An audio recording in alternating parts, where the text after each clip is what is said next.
We want to remind our listeners that this program is for informational and educational purposes only and not intended to substitute for professional veterinary and medical advice, diagnosis, or treatment. The Animal Medical Center does not recommend or endorse any products or services advertised by SiriusXM. Welcome to Ask the Vet with Dr. Ann Hohenhaus. This is the place to talk about your pets and get advice from the top veterinarian from the Animal Medical Center in NYC. Hear from the leading authorities on animals and ask your questions. Now, here's your host, Dr. Ann Hohenhaus. Hello, everyone, and welcome to Ask the Vet. It's a podcast for people who love their pets and want the latest in pet health and animal news. I'm your host, Dr. Ann Hohenhaus. I'm a senior veterinarian and director of pet health information here at the Schwarzman Animal Medical Center in New York City. Now, today I have an extra special guest, Dr. Scott Weese. He's the leading expert in veterinary infectious diseases and creator of the must-read Worms Germs blog, which is also now a podcast. Stay tuned to get details on both later in the show. Dr. Weese is going to share valuable information and insights on managing infectious diseases in pets, social dynamics in pets, and vaccine priorities, and also emerging health risks. So I'm really looking forward to our conversation, so stay tuned after the trending animal. The Schwarzman Animal Medical Center is the only level 1 veterinary trauma center in New York City, and we have 114 years of being the very best place for your pet. If you're seeking advice on maintaining your pet's health, then I'm here to help. Just send me your questions to askthevet@amcny.org, and I'll answer your questions on next month's show. If you missed that address, again, it's askthevet@amcny.org. And if you don't have a pen or pencil to write it down, then at the break, I'll give it again. And now it's time for our trending animal of the month. It's time for the internet's most talked about animal. Now, this is actually really trending animals of the month because we've got about 100 of them this time. We've all heard the phrase, don't bite the hand that feeds. But what about don't feed the mouth that bites? A Washington State resident learned this the hard way after feeding raccoons in her yard for more than 30 years. What started with a small family of raccoons grew to nearly 100 as word of the raccoon buffet seemed to spread to raccoons in neighboring areas. The situation took a turn for the worse when the raccoons became aggressive, swarming the lady for food, scratching at her doors, and even surrounding her car when she tried to leave. She felt like she had nowhere else to turn and called 911. The Washington State Department of Fish and Wildlife advised her to stop feeding the raccoons if she wanted them to move on. And thankfully, the raccoons dispersed soon after the buffet disappeared, and no injuries were reported. But this story is a reminder of the risks of feeding wildlife. Not only can it lead to aggressive behavior, but it also increases the chances of spreading diseases like rabies, which raccoons can carry and transmit. And thus, this is the perfect trending animal of the month for our guest today. And I'm now honored to welcome Dr. Scott Weese. Dr. Weese is a veterinary internist and professor at the Ontario Veterinary College in Canada. He's also the director of the University of Guelph Centre for Public Health and Zoonoses, chief of infection control at the Ontario Veterinary College Health Sciences Centre, a member of the quadripartite Global Leaders Group on Antimicrobial Resistance, and chair of the World Health Organization Advisory Group on Critically Important Antimicrobials in Human Medicine. From my perspective, what he's most important for is writing the Worms and Germs blog, which you can find at wormsandgermsblog.com, and now hosts the podcast Worms and Germs Pod. And you can find that podcast on Spotify, Apple Podcasts, iHeartRadio, Amazon, and other podcast services, just like you can find Ask the Vet. So, Dr. Weese, thank you so much for coming today to Ask the Vet and for joining us to talk about infectious diseases. Great. Thanks for having me, Ann. So how about that trending animal of the story? I picked it just for you because I thought it would hit a lot of your buttons, and I can't wait to hear what you have to say about 100 raccoons at a buffet in someone's backyard. Yeah, that brings in various levels of concern, right? So we always think about rabies, raccoon rabies is an issue depending where you are.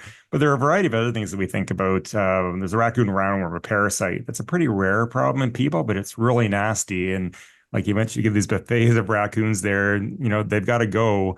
And raccoons like to use what we call raccoon latrines. So you get these big accumulations of raccoon poop, and that's a risk to us. And, they also pee. And there's certain diseases we can get from that, leptospirosis being another. So it kind of comes to that concept of, wildlife are cool, they're fun, but we should watch them from a distance. The more we bridge that contact, the more we start creating risk for us and risk for them. The more they get habituated to us, the more risks they'll take. And sometimes that ends up bad for them. Yeah, I mean, those little, masked bandits are adorable, but we've had a lot of problems in Central Park with rabid raccoons. And because Central Park is a very busy place, there are lots of people that ultimately get exposed to raccoons dangerously, and then they have to be managed with rabies prophylaxis. So it's a problem even in an urban area like New York City. So I think the takeaway on that one is, although they're cute, don't feed them in your backyard. They can probably find food quite well on their own, would be my guess. So I'm an avid reader of Worms and Germs blog. I get all the updates in my inbox and have listened to your podcasts so far, which have been just wonderful. I appreciate how you cover such a wide range of topics, geckos with salmonella and cats with bird flu and rabies in people. How in the world can you stay up on all that stuff? Well, I think the catch up more than stay up is the challenge, right? There's so much going on. And a lot of it's, when you're immersed in the infectious disease world, which is what I am, you see all these things. It's still a fairly small world when it comes to infectious diseases in animals, especially companion animals. So we tend to have a pretty good idea of what's going on. And I get a lot of great comments, feedback, suggestions from readers and from colleagues who say, I saw this, or what about this? I get a lot of questions that I get from people based on their own animals or cases clinicians have seen, or just, random questions turn into really interesting posts because, often if one person has the question, more people do. So it's a good forum to get that information out. Yeah, I also will often take call-in questions from this program and then write them as a blog later on or some variation of that. And so a lot of my inspiration comes from my patients or the owners of those patients as it comes for you. So last year, there was a lot of concern surrounding a mystery respiratory illness in dogs, and your insights provided much needed clarity during that time. So for those people who might not be up on that mystery illness, why was there so much uncertainty, and what could be done to prevent a similar situation from happening in the future? Yeah, we still don't really know what happened. I think we have some ideas. And essentially what the concern was, there were reports of a lot of sick dogs with respiratory disease in various parts of mainly the US, also in Canada, and reports of dogs dying more often than we would expect from respiratory disease. And that obviously raises a lot of concerns. Do we have something new that's going on? Is there a new virus? Have we had a new flu virus introduced and it can spread like wildfire? So those are things that we definitely pay attention to, people talking to us just saying, this looks weird, or I'm seeing more of this. But at the same time, we have to temper that, realizing we have really bad data. We don't do surveillance well on companion animals because there's no money in it. Livestock, we get a bit of surveillance. Dogs and cats, there's just not much done. So we're often flying fairly blind. And that creates a problem in the social media age, because you think about New York City. I don't know how many dogs are in New York City, but a few million dogs are in New York City. What percentage of dogs coughing any day? I don't know, a small percentage, but a small percentage of a couple million dogs is a lot of dogs, that background noise. And we don't talk about it because it's just normal. But then what happens is someone has a dog that's sick and they go on social media and say, hey, my dog was sick and I was at this park the other day, or I was at Central Park where all these dogs are, right? And then you get 20, 30, 50 people say, yeah, my dog's coughing too. And does that mean we have an outbreak, or does that mean we're just getting a really small fraction of that normal disease that's there and it's being amplified based on social media? And it's really hard to sort that out, but social media ramp these things up really quickly. So we had headlines of mystery virus, dogs dying, thousands of dogs affected, and we were still trying to sort out whether there was anything new going on. And we looked in a few different ways to get different types of data. It looks like, yes, certainly we see respiratory disease coming and going. It goes up and down all the time. You get one dog at a dog park that can infect 20 dogs and they infect a few more. You get a little blip and it goes down. So there was some of that happening, but nothing convincing that we were seeing this huge difference. And it might have been the perfect storm of a few things. We've got, COVID still had an impact because people, didn't get their dogs vaccinated as much. It changed our behavior patterns, how we were interacting. People are working from home a lot more in some areas. And if you're not going to the office, maybe your dog's not going to daycare and it's not getting vaccinated against kennel cough. We've got all these different behavioral things. We've got more dogs. We had a lot of dogs in COVID. So more fuel to the fire with more animals, changes in how we interact, changes in social media. And it was probably just the usual suspects doing their usual thing, probably at a little higher rate in some areas. Didn't seem to be anything that was, a new virus, a new bacterium, a change in our normal ones. It was just, we see a bit more disease in some areas, and we're seeing a lot more talking about the baseline level of disease in other areas. I also think that there are definitely changes in New York City people's working patterns, and there's still people who work from home much more than they did before the pandemic. So they recognize when that dog is off or that dog is coughing a little more because they don't leave the house at 7 in the morning and come home at 7 at night. They actually are there, all day long, and the dog coughs. And then I think it also has made people more flexible, or maybe it's made bosses more flexible. And so if people are working from home, the boss knows that if they're taking the dog to the vet, they'll get their work done later. And I think that has changed. I think that fuels some of the busyness that veterinary practices have, but also probably fuels my perception there were more coughing dogs because they don't just cough at home. The family brings them in to see me. So I think it was a big, huge, multifactorial, perfect storm of all kinds of different things. But you guys who looked found no new viruses, no different, it's the usual actors that were causing coughing in dogs, right? Yeah, it was all the same stuff. And even when we look at cases where we diagnose it, which is a small subset, because if it's your dog, we don't tend to do a lot of diagnostic testing on dogs with, what we call kennel cough, that regular kind of mild respiratory disease, because it's not going to change what we do. But even we look at that small subset that got tested, it was the same bacteria, same viruses, same relative numbers.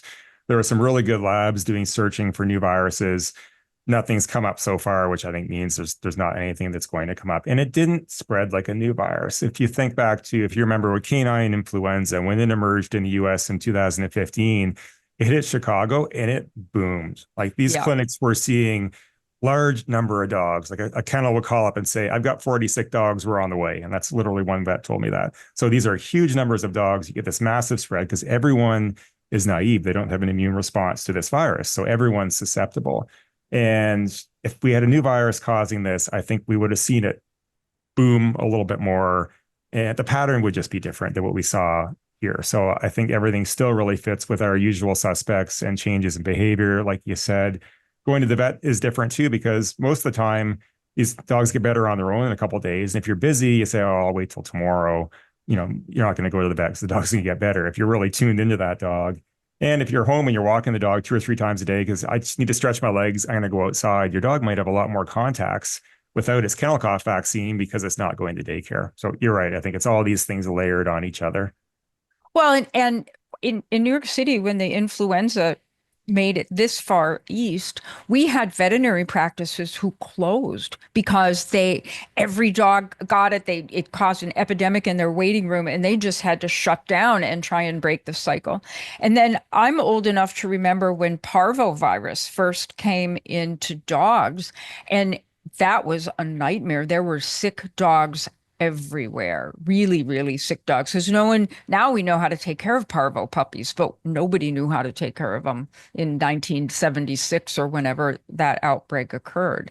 So the pattern is very different than those two new viruses, which were sort of not exactly new viruses. They just were doing what viruses do, which is rearrange themselves. So And you alluded to it in your answer to this question about dog social networks, that if dogs don't go to daycare, their social network is different. But if you take your dog out to stretch your legs and take it to the dog run for an hour while you take a break from working at home, then that dog has a different social network. So can you talk about how the networks that dogs have influence the spread of disease? Yeah, it's a good question because I don't think we really know. We're just starting to think about that. It's not something I think that we've paid a lot of attention to in the past. We assume all dogs are the same, and we know they're not. They have different types of contacts, different numbers of contacts, and different risks of contacts. So you may have a dog that goes to daycare, but it's a small daycare where it's five the same dogs. That's all the dog sees, doesn't go to an off-leash park, versus you may have a dog that goes to a park and encounters five dogs, but those are five different dogs every day. And who knows what those dogs are doing and their health status and their vaccination status. So when we're thinking about it, we're thinking about, how many dogs does a dog encounter and what types of contacts are they? How close are they? Just walking down the street next to a dog is different than sniffing its butt, licking its face. And how high risk are those animals? So a dog encountering other animals that haven't been vaccinated, you don't know their vaccination status, that might be sick, might be young puppies that haven't been vaccinated yet, is different than interacting with your neighbor's dog they see every day or your family member's dog. So looking at social networks kind of looks at, trying to get an idea of the range of that. And we see some dogs that have very solitary lifestyles. They don't see other dogs, or maybe they see one other dog. And the opposite extreme, we have dogs that will see hundreds of dogs every couple of weeks because they're going to daycares, they're going to events. And it gets expanded when they're traveling for accompanying their owners on vacations, or they're going to shows. So they might go to a show where there are 200 dogs or an event, and those 200 dogs are coming from, 100 different areas. And those 200 dogs have had contacts with who knows how many dogs. You start layering on this, how many indirect contacts has this dog had in the last 2 weeks? That number can be pretty big sometimes. And that's influencing risk. Because if my dog, I have a dog, we live in the country, he doesn't see other dogs unless we take him somewhere. He'll go to some trails around our place, rarely see a dog. He sees a couple family members' dogs who are kind of adults, low risk. So he's pretty low risk for exposure to most things, apart from certain times of his life. And we also have to remember that things change. So he's got a pretty solitary lifestyle. We rent a cottage for a couple of weeks every year, and he goes to daycare because having him 24/7 isn't exactly a vacation for us. He's a young lab, so he needs to go somewhere and tire himself out. But that's his time when he's interacting with 20 dogs of other people that are vacationing from other areas. So his risk goes from really, really low, his contact network's really small, to quite high, and then really low again in a couple of weeks. So it's just a matter of trying to frame, when we're thinking about disease risk, vaccination programs, what is the risk to this dog based on all those components of its lifestyle, not just the fact that it's a dog, or does it go to daycare? Yes, no. Does it go to a park? Yes, no. There's more to it than that. Well, in New York, we see people who say, "Oh, my dog doesn't need flea and tick medication or heartworm medication because it's cold, and so we don't have fleas and ticks and mosquitoes for heartworms." And then they take the dog to Florida, Yep. and then the dog comes home scratching its full head off, and they're like, "Well, what's wrong?" And I'm like, "Oh, fleas. He's got fleas," because they take them out of their low contact environment. And all of a sudden the pet then is exposed to fleas or heartworms or something else in Florida or wherever the people decide to take it. So that's another thing I think that's important in thinking about disease risk is, where are you taking that pet, and what are the different diseases that pet might encounter in your vacation spot. So you're probably more worried about diseases at the cottage from the people in daycare, where my clientele tends to go someplace warm where there are parasites that they could come in contact with. Vaccinations, leptospirosis, one disease in dogs that's kind of regionally relevant. And I think it's a challenge for us as vets to get that information because people don't necessarily think about it. And I don't think we do a very good job querying it, especially at the depth of it. So, ask someone, do you ever travel with your dog? And they'll say no. And then flip it around. Does your dog ever leave town? Oh, yeah, we go to my parents. They're a couple hours away, and we go to wherever and wherever. Okay, that's travel. But because it's a normal activity, we don't think it's travel. It's like nutrition history. What does your dog eat? Oh, the stuff in that red bag. Okay, what passes your dog's lips? Well, that plus, the scraps that he gets, maybe get some of the cat's food. Like it's something that we have to put a little more nuance into, and it's something important for owners to talk to their vets about. So I do this, I do that. And we even see this with imported dogs, which are a big issue because they bring in a lot of different diseases. And it's amazing how sometimes we don't know. Like it might be a year or two after someone's been working on this dog as a vet that they realize this dog came from pick the country because no one mentioned it. And it's a dog. You can't really tell. And then you start struggling to try to find out what's going on. The owner will say, well, this dog came from Greece. Does that Greece. matter? Yeah, exactly. And yeah, it really might matter for what we're dealing with. And that's a communication issue that we have to think about and do a better job at. Yeah, in New York City, that's not uncommon that people scoop up a dog wherever they happen to be on holiday and come back. Although with the change in rules for importing dogs into the U.S., not going to be so easy. But we at AMC have definitely seen dogs with leishmaniasis because the dog came from Greece. Because guess what? We don't have leishmaniasis in New York City. So they're definitely that. We do have leptospirosis in New York City, though. And that brings up the point about vaccinations is if I have a dog that either is in a pocketbook or, in the owner's apartment and doesn't go anywhere, probably its lepto risk is really low. But there are dogs that never leave the 5 boroughs of New York that get lepto, or people that go to their weekend home in Connecticut, Massachusetts, you name it, and upstate New York, and those dogs are definitely exposed to lepto. So that brings us to a good point to talk about vaccinations for a minute. Do you see a rise in the anti-vaccination sentiment parallel to that's going on in people? Oh, there's no doubt that we do. We see that in people that don't want to get their dogs vaccinated at all. And people that want to stop vaccinating. And there are reasons to be extending the vaccine intervals. We can only do that with some vaccines and so far, but it's definitely something we've seen. And there was a survey done in the US a year or two ago, which showed that the surprisingly high number of pet owners thought that vaccines could cause problems like autism in dogs. So there is a lot of misinformation and there's a lot of fear. And the problem is you can find things very easily on the internet. And it's really tough for your average person to sort out what's legitimate and what's not. And there are trust issues because you'll see things on the internet. Well, veterinarians make money vaccinating, so that's why they want you to vaccinate. Yeah, we do. We have to acknowledge that we do make money vaccinating, but we're more interested in getting the animal in. And I think if you talk to most vets, the vaccines are an entry point to the clinic, which is one of their values. But we'd rather vaccinate as little as we need to and see the animal as much as we have to. Yeah, and I agree. People are reluctant. I've got an email in my inbox right now, and the client has 2 small grandchildren, and she's like, "Well, I don't really want to come in now, and the rabies vaccine is due now, and could we negotiate and vaccinate the dog for rabies in March?" And I was like, I don't think that's a good idea because you have 2 small grandsons, and I don't want to put your dog in a tough spot if some grandson decides to yank on your dog's ears and the dog bites the grandson, then the health department's all over it. Not that I think her dog really has rabies, but the health department doesn't operate that way. At least the one we have in New York doesn't. And if there's a human exposure, they're very unhappy about a dog being unvaccinated. Yeah, a lot more dogs die from the public health response than from rabies in North America. Yeah. Like canine rabies overseas kills 59,000 people a year.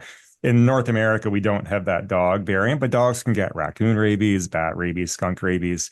So it definitely does happen. But you're right. One of the big concerns we have is the response, because if your dog is vaccinated and it gets exposed to rabies, the response is a lot different than if your dog's unvaccinated. If your dog bites the kid, then there's that same response. We watch that dog for 10 days, but public health is going to raise the question of why isn't this dog properly vaccinated? But for me, the ones that are the worst scenarios that I see when it comes to rabies vaccination or non-vaccination is when you have a puppy or a kitten and it's been exposed. So you've got this young puppy, goes outside and it tangles with a raccoon. And there's raccoon rabies in your area. So that's an exposure. If the raccoon's not around to test, we have to assume that's an exposure. If this puppy is properly vaccinated, around here, I think it's fairly standard. We give them a booster and it's a 45-day observation period, which means don't let it off the leash. keep it under control. If it's not vaccinated, that could be a 3 or a 6 month strict quarantine. That's lock it in the bathroom. It doesn't go outside with a couple layers of barriers. You can't do this in an apartment building very well. If you need an elevator, you keep people away. For a puppy, that's a devastating start to their life. And a lot of these Oh, animals yeah. get euthanized because people don't want to do it and they realize the behavioral issues will be so high. So we see animals that are euthanized just because of the quarantine they would need. And we would have prevented that by vaccinating them as early as we can. So when people start trying to say, let's not vaccinate the puppy till 6 months, well, that 3 to 4 month period, we start vaccinating at 3 months, and they're pretty curious at 3 months of going outside and say, hi, that's a cute squirrel. Let me go play with it. Oh, there's a raccoon. Let me go see that, right? That's how they end up with these early exposures. And it's not that often, but I see it enough where if we vaccinated the puppy at 3 months to be fine, because they didn't, then we're having the euthanasia or quarantine discussion.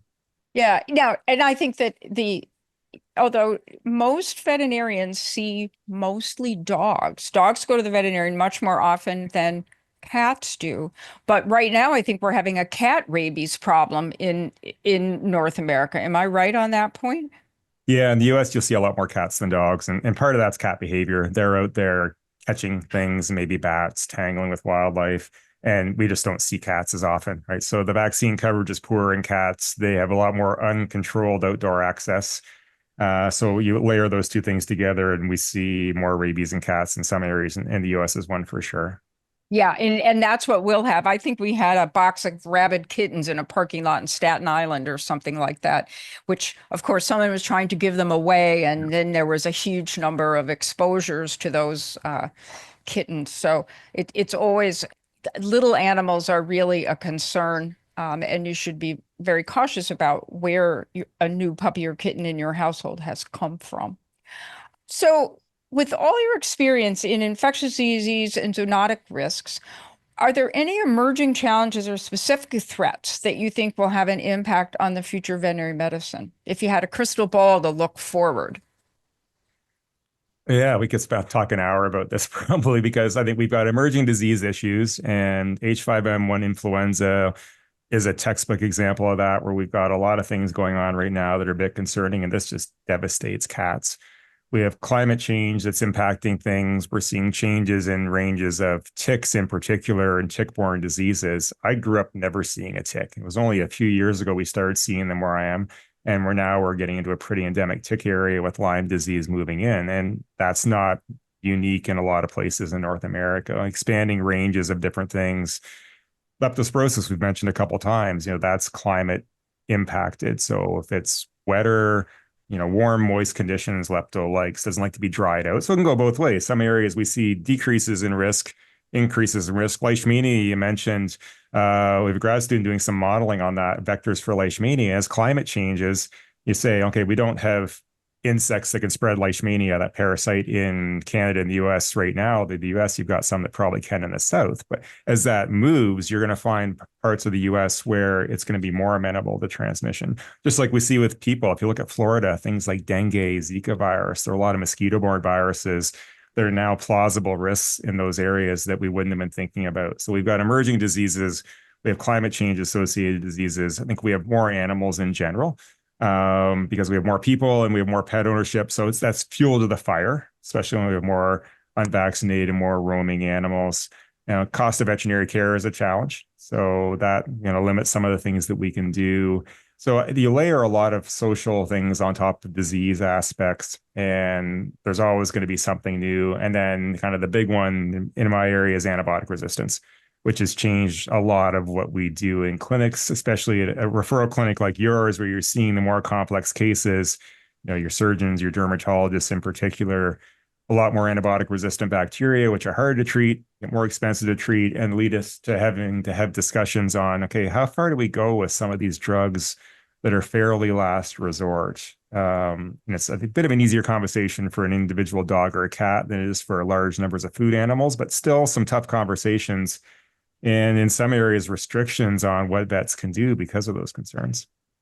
Well, yeah, the antibiotic issue is really interesting. One of the topics that I try and highlight in my blog are research papers written by AMC veterinarians that have a have a translation to the pet owner. And so I have a blog coming up where the AMC looked at catheter infections. So you place an IV catheter in a patient for all kinds of reasons. And they looked they cultured these catheters after the catheters had been in a certain amount of time and said, there's a bacteria on these catheters. And their hypothesis was that catheters placed in ER would be more likely to have infection because it was an ER as opposed to a catheter placed in surgery. And what was interesting was there was no difference between those two groups, so it blew a hole in their hypothesis. But what they found were a bunch of resistant bacteria on some of these catheters. And so that made me say, well, the story then for the pet owner out of this particular article is not catheters are dangerous, but don't ask your veterinarian for antibiotics if they say no, your pet doesn't need it. Just believe them and do not ask another time, sort of thing. So, do you have advice for pet owners on antibiotics, because they always want you to treat something? Yeah, and I think it's a matter of, we often approach this, well, it won't hurt, right? And we have to think about the least harms approaches and the cost benefit. And we know that antibiotics have harms, and that's very commonly making your dog or cat vomit, have diarrhea. But antibiotic resistance is something else too. And you don't want that in your animal, because let's say you've got a dog that has a skin infection or has allergies, more common, right? And you can say, okay, we could spend money on this diet and or various things to figure out what's going on. Say, no, I'd rather not do that, which means we're probably going to end up with skin infections. And if we have skin infections and we're saying, okay, if they're superficial, let's just treat them topically with chlorhexidine, a biocide, not an antibiotic. It just, it's a good disinfectant for the skin. But if you don't do that, you say, okay, I want the antibiotics.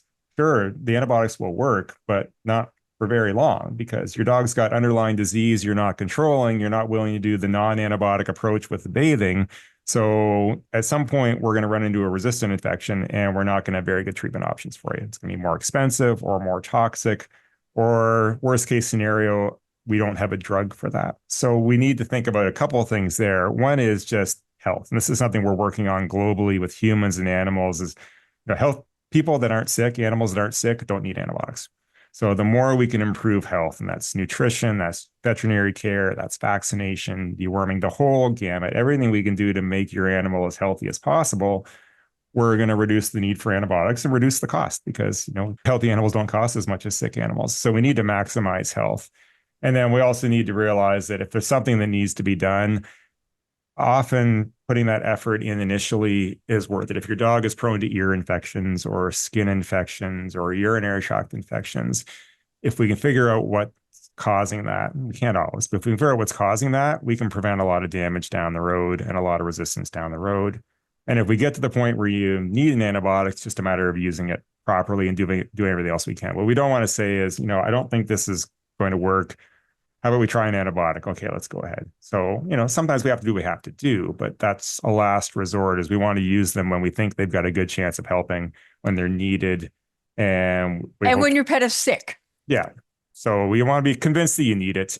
It's the cost benefit, right? What's the benefit of the antibiotic? It's got to be clear that we need it. What are the risks for the antibiotic? Because there's some situations where you might have an infection, but it's really mild, or we can treat it topically, and the risks from the antibiotic outweigh the benefits. And we just haven't tuned our brains to be thinking about it that way. It's just a matter of, antibiotics are magic drugs. They either work or they don't, but then that's all there is to it. And there's a lot more to it. So I'm getting a message that we have used up our time, and I still have a whole nother page of questions for you. But I think I'll close by asking you to tell us, how can people find your blog, your podcast, and what's coming up on them? So the blog is wormsandgermsblog.com, and the podcast is Worms and Germs Pod. We're not very creative on our podcast name. So I don't really plan too far ahead on those, to be honest. We just did a rabies podcast that's going online for Mission Rabies, which is a group that goes out internationally, and they vaccinate millions of dogs. They educate millions of kids. So we kind of go from some of these global things to, here's an interesting specific case, a lot on avian influenza right now, just because it's a hot topic. So for me, it's interspersing what's going on in the news, what are people asking about, and then trying to pick up the fun things, and ideally some things that are kind of interesting, light mixed in there. So there's not necessarily a lot of strategy going into it, but things that I find interesting or useful and that would be good to get out to the general public. And occasionally something good about the dog, the very energetic Labrador crops Yeah. up in the blog as Yeah. well. Well, I want to thank you, Scott, so much for joining me today. And be sure to our listeners to tune into his Worms and Germs blog and also the podcast. Great. Thanks. It was fun. And now I know that keeping your pet healthy is very important to you. And with that said, I hope you'll reach out to me if you have a question about your pet's health, and I'll respond to your question on next month's Ask the Vet podcast. Once again, that email is askthevet@amcny.org. We have a short break coming up, but stay tuned because there's lots of interesting animal news stories when we return. We're back with Dr. Ann Hohenhaus on Ask the Vet. Welcome back to Ask the Vet. And now it's time for our animal news. It's time for animal headlines, the biggest animal news from across the world. Our first story today is about dolphins. And researchers think that dolphins might actually be grinning at each other. And they also think that that smile is contagious from one dolphin to the next. Now, we all know about dolphins that they're very famous for their vocal communication between each other. But researchers in Europe have found that bottlenose dolphins also used a relaxed, open-mouth expression during play, much like humans and other social animals. So this study suggests that the dolphin's smile is a visual cue that keeps interactions playful. So scientists reviewed about 80 hours of footage and found that dolphins often mirror each other's expression during play. In nearly 90% of cases, dolphins used the gesture when their playmate could see them, and the grin was frequently returned with a second grin. No mouths were observed open during aggressive encounters, supporting the idea that this expression signals fun. This grinning behavior mirrors what we see in social animals like monkeys, dogs, and even people who use laugh faces to show playfulness and prevent conflict. While more research is needed to understand how dolphins use this expression, these findings highlights the importance of visual communication in dolphins, offering new insights into shared behaviors across both land and sea mammals. Now, our second story is about pets going to the veterinarian. Owning a pet brings love, companionship, and a sense of purpose, but it also comes with responsibility, trips to the veterinarian, emergencies, and medication administration. When these situations arise, it can be difficult for employees to take time off from work to care for a sick pet. So in response to that situation, New York City Councilman Sean Abreu is introducing a bill that would allow workers to use paid sick leave to care for their pets and service animals.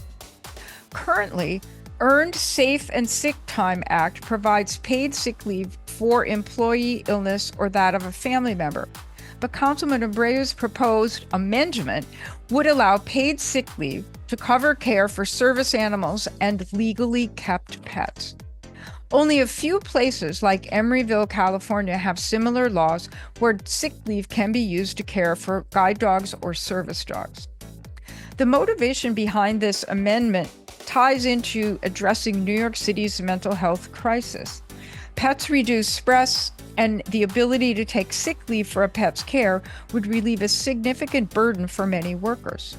It could also help reduce animal surrenders, making it easier for people to keep their pets even if their pet is sick. After all, sick leave covers family members, and shouldn't our pets and service animals also be included in that list? And our last story of today is about words and cats. So the ability of humans to associate words with objects is a cornerstone of language development. But can cats make these associations as well? In a recent study at Japan's Azubu University, researchers tested the cat's ability to form word-picture associations. In the study, short animations were paired with made-up words such as kararu and parumo, and these animations were played for cats on a loop until the cats looked away. And then after a break, the researchers played the same animation but the spoken words with the animation were reversed. And the study showed that cats gazed longer and had greater pupil dilation in response to the changed audio, indicating they had formed associations between the original words and images. So it seems that cats, just like dogs, can understand much of what their owners might say, and the difference between those two species may actually just be whether or not the cats choose to react to it. And now we have questions from our listeners. First question today comes from Melanie B. Melanie's question is, hello, I have a 7-week-old kitten and was wondering the amount of food and the number of times a day I should feed him. Currently, I've been giving him 1/4 of a can of a pate for kittens with a bit of water 4 times a day. This adds up to 1 can a day, and 1 can is equal to 94 calories. I'm concerned that I'm not feeding him enough. So, Melanie, the easy way that you can assess whether or not you're feeding your kitten enough food is to weigh him. And if your kitten is gaining weight every day, because kittens gain weight on a daily basis, then you have a pretty good idea if your kitten is getting enough food. But the real way to do it is to have your veterinarian help you calculate how much food a 7-week-old kitten should get, how many calories, and then use the information you already know, which is 1 can is 94 calories, and figure out how much the kitten needs to eat based on known calorie requirements of young kittens. Kittens actually take a lot of calories because they're growing so quickly. And so weighing your kitten helps to give you an idea at home, and you need to weigh that kitten not on your bathroom scale, but actually maybe on your kitchen scale by getting a little cardboard box, putting the box on the scale, tear the weight to 0, and then put the kitten in the box and weigh the kitten that way. A bathroom scale for people is not accurate enough for a kitten that probably weighs less than a kilo, probably a half a pound is what a 7-week-old kitten is going to weigh. So I think some professional advice from your veterinarian and a daily weigh-in should help have your kitten right on track to being the perfect body weight. Our second question is from Betty in New York. Question is, New York has declared the Eastern equine encephalitis virus as an imminent threat. Should we be concerned about this virus affecting our pets?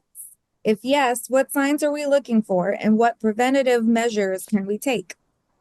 So Eastern equine encephalitis, or EEE, is a horse virus, and it is spread to horses by mosquitoes. So in the summer and early fall is when we see outbreaks of this disease. And as Dr. Weese alluded to earlier in this show, because our environment is warming, the distribution of parasites like mosquitoes is expanding because the weather is warmer and mosquitoes have more territory that suits the environment that they prefer to live in. And so that probably has something to do with this EEE outbreak that we're seeing in the Northeast right now. But because this is an equine virus, we are not concerned about this virus affecting our dog and cat pets because this is a virus adapted to horses. However, we know that heartworms are spread by mosquitoes as well. And so keeping your pet out of mosquito-y areas, there are mosquito repellent monthly treatments for dogs. And of course, keeping your dog indoors at dusk and dawn, which is when mosquitoes are most active, will help to protect your dog from mosquito-borne illnesses like heartworms that can affect your dog. Okay, thanks so much for sending in those great questions, folks. Remember, I'm always happy to answer questions, and you just need to email me at askthevet@amcny.org. And when we come back from our break, we're going to have important information from AMC's Usedan Institute. We're back with Dr. Ann Hohenhaus on Ask the Vet. And welcome back to Ask the Vet. And now it's time for information from AMC's Usedan Institute to help you take the best care of your pet possible. The holiday season is almost upon us, and while including our furry family members in Thanksgiving festivities is tempting, the menu for pets can be tricky. Even a small piece of turkey skin or a bit of gravy can lead to pancreatitis, a life-threatening condition, and many other holiday staples can be toxic to pets. If you'd like to share some of your Thanksgiving meal with your dog or cat, here are the safe options that you can choose from your plate. Skinless, unseasoned turkey, plain green beans. That means green beans before you put the onions and the almonds and the mushrooms on them. Mashed potatoes or sweet potatoes without seasoning and skip the butter. Apple slices before you put them in the pie are another good snack for everyone, and especially for dogs who have that sweet tooth.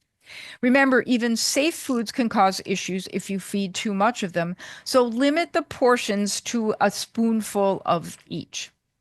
For pets that love to scavenge, be sure to clean up all the leftovers promptly and keep trash cans securely covered so that your dog does not help themselves to the turkey carcass that you've carefully put into the trash. If you have guests, remind them not to give table scraps to your pets, no matter how cute they are when they sit up and beg like a little gopher. And for more information on pet safe foods and holiday tips, visit the Usedan Institute's Pet Health Library at amcny.org. And in the top ribbon, you'll see a light blue box that takes us to the Pet Health Library. On Thursday, November 21st at 6 p.m., the Usedan Institute will be hosting an online event featuring Annie Grossman, who is a certified dog trainer and owner of the School for Dogs. And she's going to talk about her new book, How to Train Your Dog with Love and Science. This critically acclaimed book presents a modern science-based approach to changing behavior in your dog and argues for abandoning folk wisdom about canine learning and training techniques rooted in coercion and force. For more information and to register, go to amcny.org and click on events. And remember that these are Zoom events, so you need to register so we can send you the Zoom link to attend. If you're interested in free access to timely and relevant pet health articles, upcoming pet health events, video tutorials, and other pet parent resources, be sure to check out AMC's Usedan Institute for Animal Health Education at amcny.org. And I want to take just a moment to thank Dr. Scott Weese for joining me today. You can learn more about him and subscribe to his blog at wormsandgermsblog.com. Be sure to check out his new podcast, which is Worms and Germs Pod, and you can find it on all major podcast platforms, just like you can find Ask the Vet on all major podcast platforms. I'll answer your questions on next month's Ask the Vet show, and all you have to do is send me an email at askthevet@amcny.org, and your question can be featured on our show. The Ask the Vet podcast can be accessed on the Sirius app and other major platforms for podcasts, as well as the AMC website. All this is thanks to AMC's longstanding partnership with SiriusXM. Don't forget to check us out on social media, and especially check after Halloween, because all our fun Halloween costumes that our teams in the hospital are entering in a competition will be featured on our Facebook page, which is the Animal Medical Center, on Twitter and Instagram at AMCNY. Please take a moment to give Ask the Vet a review and like and subscribe so you get all our new episodes of the Ask the Vet podcast. And I'll look forward to see you all next month for another episode of Ask the Vet.